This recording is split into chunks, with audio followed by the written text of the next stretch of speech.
If you don't control your environment, it will end up controlling you, leading you down roads you don't want to go and definitely don't belong. Stay true to yourself, stay focused on your goals, and stay in control. Hello team, welcome back to another episode. I hope you are well, and I hope you are well too, Dodds. How is it going? It's going well, thank you, mate. How are you? Good. I'm good, brother. I'm good. How was your week? Where you been? What you been doing? I know where you've been, but... I've been home. Have you? Yeah. Oh, that's right. I've been doing nothing.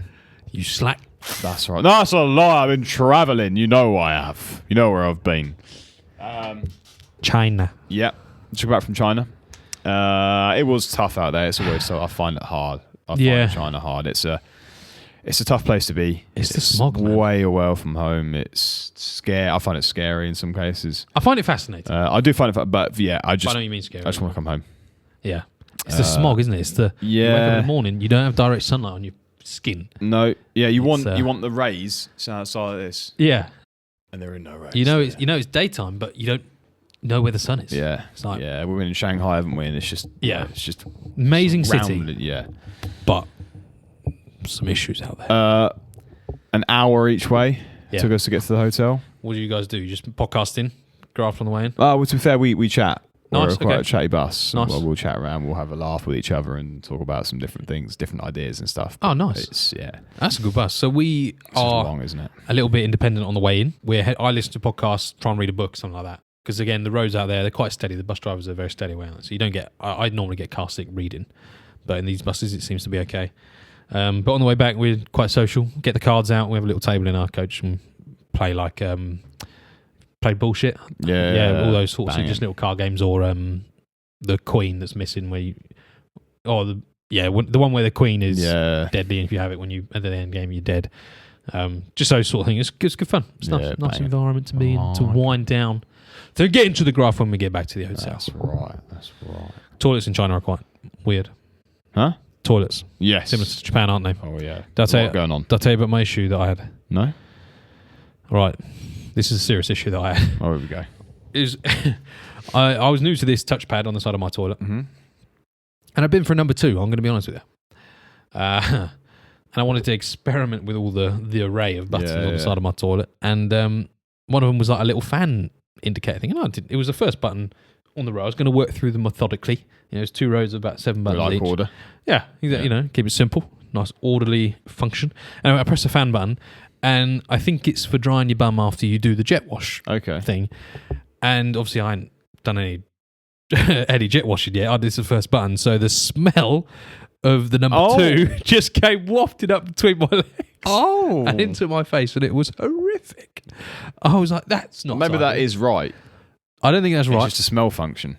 To be how proud you are of the number 2 you've just done. I always had to walk out of the room. It was terrible. I had to turn the fan off quick. Wow. But yeah, different worlds, Different That's worlds. Impressive. I like it. This week, Adam, one at home. we're going to be talking about controlling your environment. Quite a key subject. But before we get into it, please subscribe on whatever platform you're watching, listening on, whether it be Apple Music, Apple Podcasts, Spotify, YouTube, please. It really helps us out. It really helps the show out. We will be able to grow and bring better and better content for you guys for years to come. Absolutely. So please do it. It would be a massive help. Can I leave a review as well? And leave a review. We want to know how we're doing. That's it. That is quite right. Right. Controlling your environment, Dodds. Yes. It is hard, isn't it? Incredibly. The thing is, one thing that I have taken from this amazing book, Jim Paradox, you can only control what you can control. Things out of your control, you have no object on, right? So when we're in environments that we can't control, what do we have to do? We have to basically block out the noise. We have to, if we can't control the environment we're in, if it's, for instance, China, where it's smoggy as, you ain't got no sunlight, all you can do is find ways of blocking that ignorance or that horrible part of it out of your mind. Remember, you can only control what you can control. So those things we can control, we can go, right, okay, I'm going to go in the sauna, or I'm going to try and brighten my morning up by doing something rather than I can't look at the sun. Maybe I'll turn my phone torch on my face. Imagine it as the sun. Control what you can control. So when we talk about controlling your environment, however, we're talking about expanding networking. I'm going to say networking. Now, networking is massive. Okay, your worth is what your network is. Is that right? Yeah. One of the sayings got a bit wrong. Your worth is your network. Yeah, that's the one. So if we know many peoples who are business owners, high up in big companies, CEOs, CFOs, any sort of well-established person, and we consider them as a friend, we want to be surrounded by them more times than the person who is not working, who is not a CEO, CFO, who doesn't have a business, who works, no offense to any people, the 9 to 5, who doesn't have a job and is on the, I don't know what you call it, the dole. I'm going to call it the dole. They're people that we don't want to hang around with. Why? Because they're not really going to better our lives. They can't really control, they can't really improve what we are doing. People who are a CEO, they're going to go, well, look at the bigger picture. You can do this, you can do that, you have control of this, you have control of that. Those 5 people are very important to us, aren't they? I surround myself with you because we have very similar mindsets. We want to expand. We want to be the best person we possibly be. We bounce off each other. So that is one person that I want to be around with. And I'm sure in saying that you're going to improve my life. So I want you around me. I don't want the person who's on the dole around me. Yeah, I know what you're saying. You're trying to bring people on the same sort of path as you into your life. Perfect. Keeping them, because obviously I think you're going to have friends that aren't necessarily on the same journey as you, or necessarily wanting to achieve the same things you want to achieve. And I think you have to keep, if they're your friends, they're your friends. You keep them around, you're close. But when it comes to like building up who you are, building businesses and so on, you need to really think about who you're surrounding yourself in that sense. So if you are trying to build a business, you are trying to build a podcast, internet, what would you call it? A social media account. Mm-hmm. If you surround yourself with social media pros, you're going to learn a thing or two off them. That's what we're trying to say. That's right. I think it was Jim Rohn that had the saying: if you show me show me 5 of your closest friends, and I'll show you your future. Yeah. And I think there is some truth to that. If you do spend time with CEO, investors, traders, and you start listening to how they talk and interact with each other, you're going to pick up those cues, tips, and exactly. And you're going to become a better investor and trader, or learn more at least about it. So I think it's really important. Don't necessarily shun people that aren't on the same journey as you, but just be mindful that them, it's just a friendship for friendship's sake. If you will. It's not a business friendship. Yeah. Do you follow what I'm saying? Oh, I got it, yeah. Other types of people to sort of ignore or avoid are just toxic, negative people. Negativity spreads like cancer. Mm-hmm. When you're at work, you're doing your 9 to 5. If there's always someone there, everyone knows a negative person. Everyone knows someone that will find the negative, even in the positive. Yeah. So, case in point, you get bonuses in Christmas. There will be someone that goes, "Oh yeah, but you still got to pay tax on it, haven't you?" And it's like, mate, just take it with a it's a free bit of money that you wouldn't have, otherwise. Like, yes, says you got to pay tax on it, but come on, I'm getting negative thinking about the conversation that I've had. Yeah. It's not bad. It's toxic and it does spread like cancer. You need to, again, sometimes they're unavoidable because you work with them day to day in the 9 to 5. They're your managers. They could be your leaders, who knows? But you need to try and limit your access, your exposure to them. Yeah. And then you need to think about what you can control in regards to you listening to them, your mindset towards them, etc., etc. Really focus on that. Yeah. And again, going back to a point earlier, non-toxic people, but people who don't have the same life goals or ambitions as you. If you're not, it's great to have friendship groups that you love to pieces. They're very, very important for just a life balance. But for getting somewhere in life, like I said, social media people, if you want to do social media, surround yourself with those people. Not 24/7, but enough to help you grow when you need to grow. Yeah. I think it's actually quite a hard thing to do, right? Because we grow up with friends. We grow up with friends that are really close to us, that have had the same ambitions as us, that have had the same ideas of us, and then maybe they've gone on their own way to being comfortable in the 9 to 5 and not focusing on working and bettering themselves. And I think there's nothing wrong with that. No, but to be honest with you, I think if you look at your friendship group, 99% of people would have been massively ambitious as a kid, and as they've grown up, 16, 17, 18, 19 years old, they've gone, do you know what, I can't be fucking asked. the world's beat them down. Yeah, and they've just gone, do you know what? I cannot be arsed. I'm just going to work a 9 to 5, and I'm going to be like Terry, John, Jim, Stephen, whoever they are, 65 years old, same job, 9 to 5, taking in a steady paycheck to paycheck job, and just not step out of my path and follow the herd and just continue to work. And there is a few people that do go against the grain, and they're the people that you want to go with. Now, if they are your friends and they've gone against the grain, go with them. Like you said, channel those people, channel that energy into those people.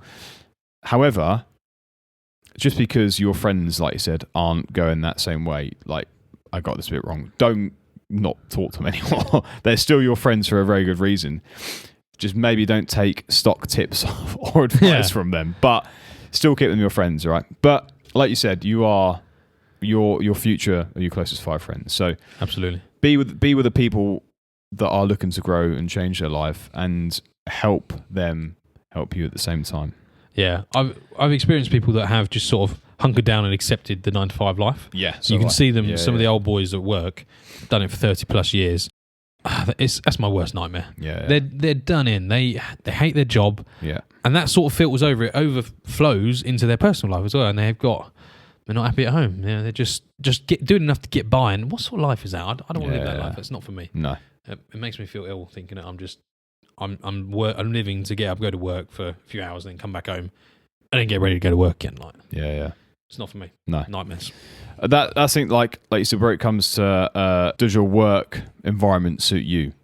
So, like, I'm talking about the 9 to 5 here now. We're talking about your workspace. Does it suit you? Is it working in a coffee shop, working at your role of what you do at work? Like I said, the old guys there that have been there for years and years and years, just like furniture, have never left. They're so comfortable. They don't want to stray outside the comfort zone because they don't know what's going to happen. But we really want to sit down and think about this. Is this where I want to be in 20 years' time? Is this suitable for me? Say if you work in a coffee shop, is the message of the coffee shop good? Do I believe in the business? Do I believe in the concept? Do I believe in the people coming in? Do I make good coffee? Do I enjoy working there? If the answer is yes, and you can see progression, there's no harm in staying there. You know, if you enjoy what you're doing, stay at the 9 to 5 and enjoy it. But maybe do stray outside the comfort zone now and again. If you have a extravagant life, go and enjoy that life. Go and do stupid stuff. Go and jump off a cliff into a pool, or go and jump out of an aeroplane, skydiving and stuff. Enjoy that sort of side of life as well. But when it comes to coming home, if you are working on something, is your environment right? Is the lighting good? Can you see? Is it a nice, comfortable working area? Do you have a candle lit? Don't you have a candle lit? Is it fresh air? Is it not fresh air? Do you have quiet time with your family that they know they can't disturb you? Controlling your environment in that aspect is really important, because you do just want to have that quiet area where you can focus on do what you want to do. We both enjoy our own time and our own space, and sometimes popping headphones in takes you in a completely different world to what you're currently living in, right? So invest in a good set of headphones if you want to have that noise cancelling background and just listen to nothing, but believe you are surrounded by no one and you are the only person in the room that can work and figure out yourself, right? Yeah. If you are on the side hustle in the evenings, or even during the weekends, during the day, if you're just trying to focus on building something personally, having your desk set up for you to work is critical. You need to, say if you're learning to invest or trade, if you've got old coffee cups, old pens and receipts and paperwork on the desk that's completely unnecessary, it's going to clutter your mind, it's going to make you untidy, unsettled, and actually going to hinder your learning performance. You're not going to be able to learn as quickly or take it all in, because your mind isn't 100% focused on the goal. So like you said, if you've got fresh air, if you've got the windows open, is it a nice place to be at, to like physically to sit at? Is this a nice desk to work at? To be able to complete whatever it is you want to complete? Like, I think that's really key for the success of whatever it is you're trying to do. And I've always found, we talk about it quite a lot back in day, when it comes to mindset, vision boards are massive, and mood boards and so on. Some creative designers actually have mood boards and vision boards on the wall around them of random things like birds or bridges and grass and just random things, but it inspires them to think, looking at nature and bringing it into the real world of engineering and stuff. So birds, for example, on aeroplane wings, like if you're designing fighter jets, you'll have birds that dive. What's the hawks that will dive into pull fish out of water and stuff. Have those sorts of images. It's quite generic speaking, but those sort of images to really help you lock in, focus, and get the work done. Having that around you is really, really massive, really helpful. Yeah, I completely agree.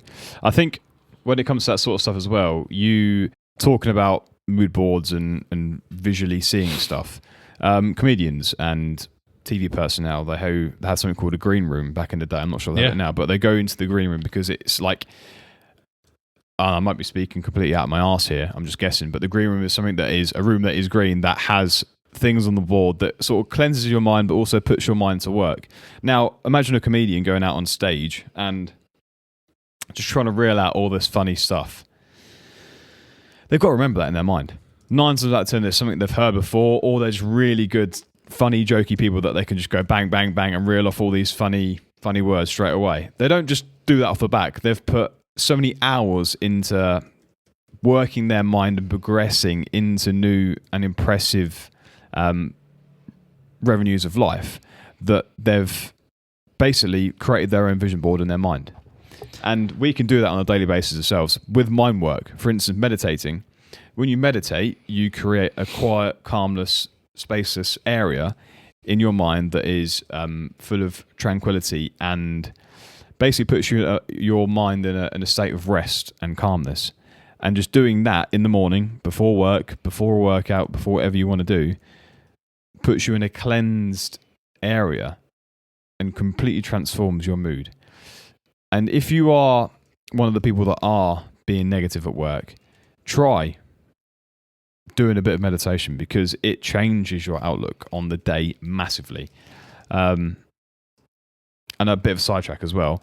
Do something in the morning that is for you to create a happy mindset and a happy environment. You are what your environment is, right? We always say a tidy garage is a happy garage. If you're messy, clean it up, square it up, and when you walk into the room that is cleansed, like your mind is full of happiness, your life will be happy and clean, and your outlook on life will be happy and clean. I love that. I love the do something for you first, because there came a time when we were working together at the previous company where we would just be waking up to go into work and getting shit done then. Yeah. And I noticed everyone was doing this. It was sort of like the philosophy. But then we started running in the mornings, or we started working out in the mornings, doing some work for ourselves on the podcast in the morning before going to work. This is like 6 a.m., whatever it may be. And in general, one, we were much more awake by the time we got into work. We weren't groggy and miserable when we walked into work. But also, we were satisfied. We got up, we'd done work for ourselves. We'd literally done something for ourselves first. So we weren't getting up to go to work. We were getting up to work for ourselves. And then we just go to work eventually and go to 9 to 5 eventually, if that makes sense. So you were paying yourself, almost like when you're saving money, you pay yourself first. You did something for yourself first every single day. And it just led to a much better mindset throughout the day. That's your environment, isn't it? You are what your environment is. You can control that. So control it. Exactly. Love it. Quick recap. Yes. Right. Go over real quickly. So don't forget, you control who you surround yourself with. Mm-hmm. Vitally important. Avoid negative and toxic people. Is your workspace suited to you? Yeah. Really think about that. Redesign it to how you want it to be. It'll make a massive difference. A decluttered space is a decluttered mind. Use the power of visuals to stay focused. And most importantly, do something for you first each day. And that is the episode for today, guys. We hope you enjoyed it. Remember, you can only control what you can control. Understand your environment. Understand what you do on a daily basis, where your mind is, the toxic people around you. Have a look at what you're doing and get rid of the noise, get rid of the nonsense, get rid of the stuff that doesn't improve your life. If they're not there for you to do good, they're there to do bad. Get rid of the distractions. Don't forget, follow us on social media. Facebook, Instagram, and X. Links will be down below. Don't forget to rate, subscribe, and share this podcast. YouTube. See our beautiful faces. Take care, guys. Have a good evening. See you next one. Bye-bye.